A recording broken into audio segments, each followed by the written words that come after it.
Hello, my name is Christine and I run a vintage shop called Prima Treasures on Etsy. Today I wanted to talk about art and people have different ideas of what art is, but in the vintage world we have kind of what I would consider an expanded view because there's so much different art to choose from if you go back over the last 100 years. And some of the art is not necessarily something that we would consider art today, but the good news about including the vintage world in your search for, something to put on your walls is that you get to include a lot more of a wide range of art styles than perhaps what you would find going into a typical retail store today. So, our retail world is influenced by a lot of trends and designers and that kind of thing, and a lot of times they tend to mimic each other. So you get to a point where you kind of see a certain sameness when you go from store to store to look at art. And they also want to provide you things that will fit in with a variety of decor. So, they're not really trying to be distinctive sometimes.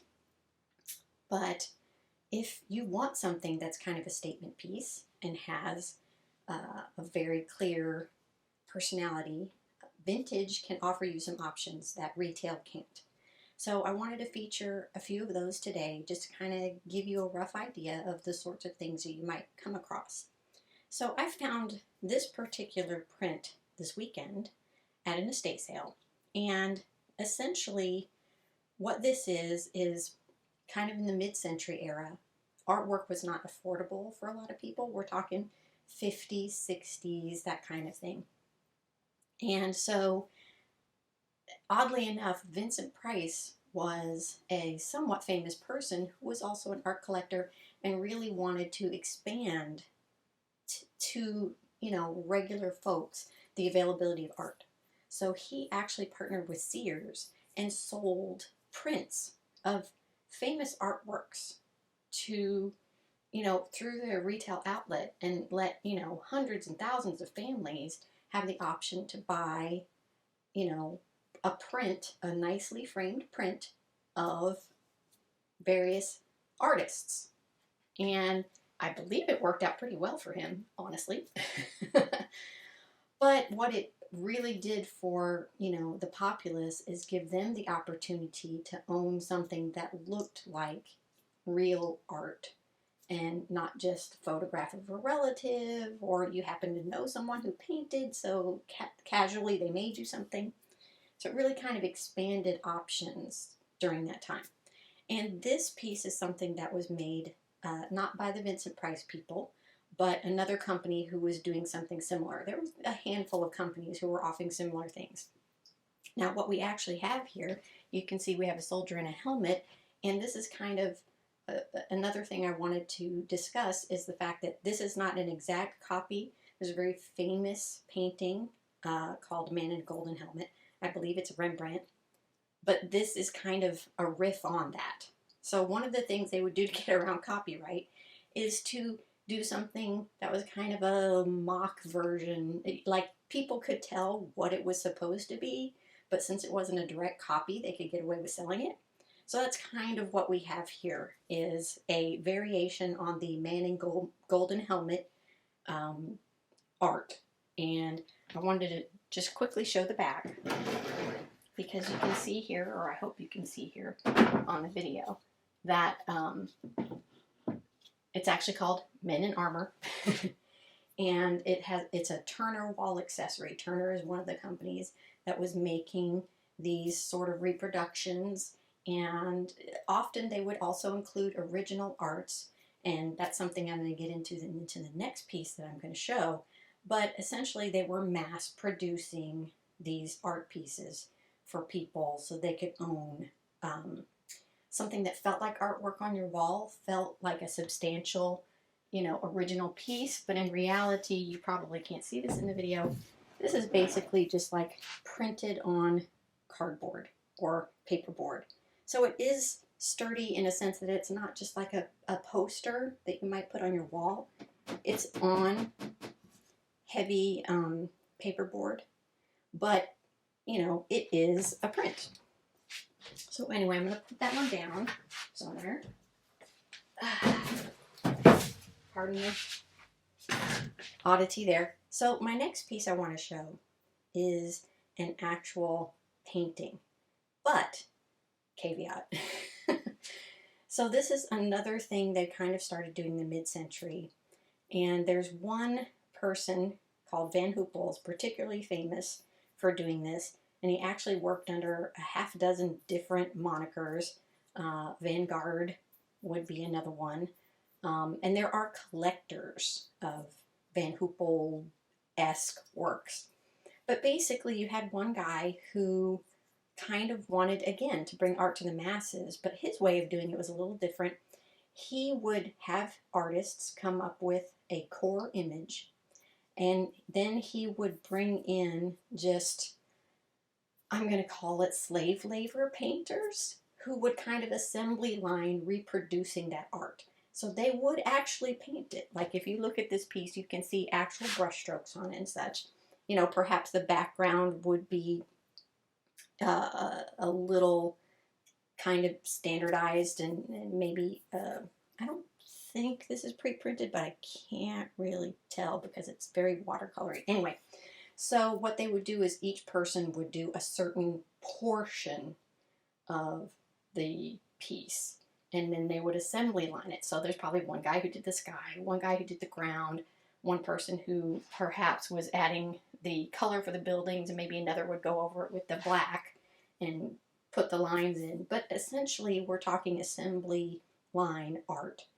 And so you would have somebody who would design the original piece, and then you would have these factory workers who would just in a line paint all the features in until you had a finished piece of art. And you can see that this is not terribly detailed and complex in nature. It's definitely the kind of thing that somebody could just quickly, you know, put in their section and then move it to the next guy maybe 5-10 minutes later. So these paintings are actually collectible now because they're visually very striking, and a lot of the Van Hoopel art is. So this was another way that they kind of helped regular folk own something that felt like real art, but was mass-produced on a scale that it could actually be affordable. So, as I said, and again, they would sell it to you nicely framed, so it was ready to go, and you would just put that on your wall, and now you would have instant, you know, kind of upscale artwork in whatever room you were trying to decorate. So the last one I wanted to show is probably the oldest of these three. This is not, oh, there we go. This is the oldest of the three, but arguably kind of the early days of mass-produced art. And what we have here is actually a photo. It's a very famous photo called Cupid Awake, and it's actually got the title right there. And then below that is like the copyright. So it looks fuzzy because back in the Victorian era, what they would do is they would take a photograph, and then once they had the print, they would go back in, like you can see her cheeks have a little bit of pink color on them. So they would go back in and hand draw pretty colored details to the photograph just to give it more, you know, life and more realism. And so this photo is of that style, where they would take the basic photo and then they would add in details by hand. But in this particular case, they went on to then mass produce this print. And this was a big thing in the Victorian era, where they would take these photos, these eye-catching photos, and then they would mass produce and frame them and sell them to people. You know, we do similar things now, where we might have a print that, you know, of a celebrity or whatever, you know, movie posters would be a good example. But in this case, they were just taking professionally done photos of, you know, eye-catching people, and then they would sell the print. And because I think at that point in time, a lot of people couldn't afford to get photos done, So this was kind of a way to have art in your house without the cost of having to go to a studio yourself and pay for something of your family. So in a way, it's a little odd because you're paying for pictures of strangers you don't know. But again, in our celebrity culture, we kind of do that all the time. So it kind of became more like that, where you would have these iconic pictures, and say in this particular case, since this is of a young girl, and that there's actually a series of these photos, one with her sleeping and looking kind of cherubic. So in a way, it was just kind of a way to have, I guess we would consider it sort of generic, cute baby photos. And they had other subjects too. It wasn't just this one, but I happen to have this one in my inventories, and it's a good example because it was very popular. You do see it a lot in vintage circles. It popped up because so many people kind of jumped on that bandwagon and went, oh, cute baby, I'm going to own a picture of that.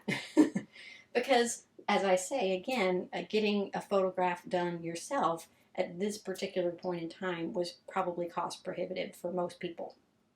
So you will see a lot of this type of thing, and we're kind of surprised how often we see certain images that come up. And arguably, this is antique. I mean, this actual photo was copyrighted in the 1890s.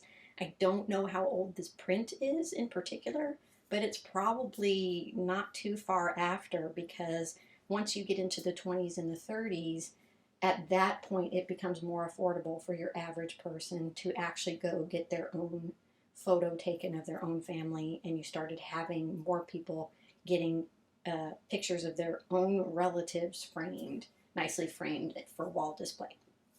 So I'm going to guess probably no later than the 1920s. So anyway, I kind of wanted to run through some of the options, and personally, even though this particular piece is kind of big, I could totally see this in a baby's nursery. You don't have your own photos yet. Your baby's just been born in the last couple of years, but maybe you want to put some fun baby images around the room just to kind of give it a little bit of a cute nursery feel, but without, I would say the kind of over exaggerated baby color palette. So, something with a little bit more gravitas, if that's your thing. So I could see this definitely fitting into a certain type of nursery where you're wanting to bring in just a little bit of that kind of antique or rustic vibe.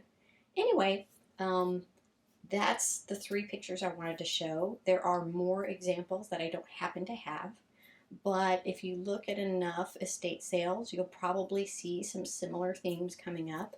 The second picture I showed, which is the Van Hoop bowl, has kind of a very, okay, the words are escaping me, but it has a distinctive look. So anyway, I hope you learned something today, and I appreciate you watching. Thank you.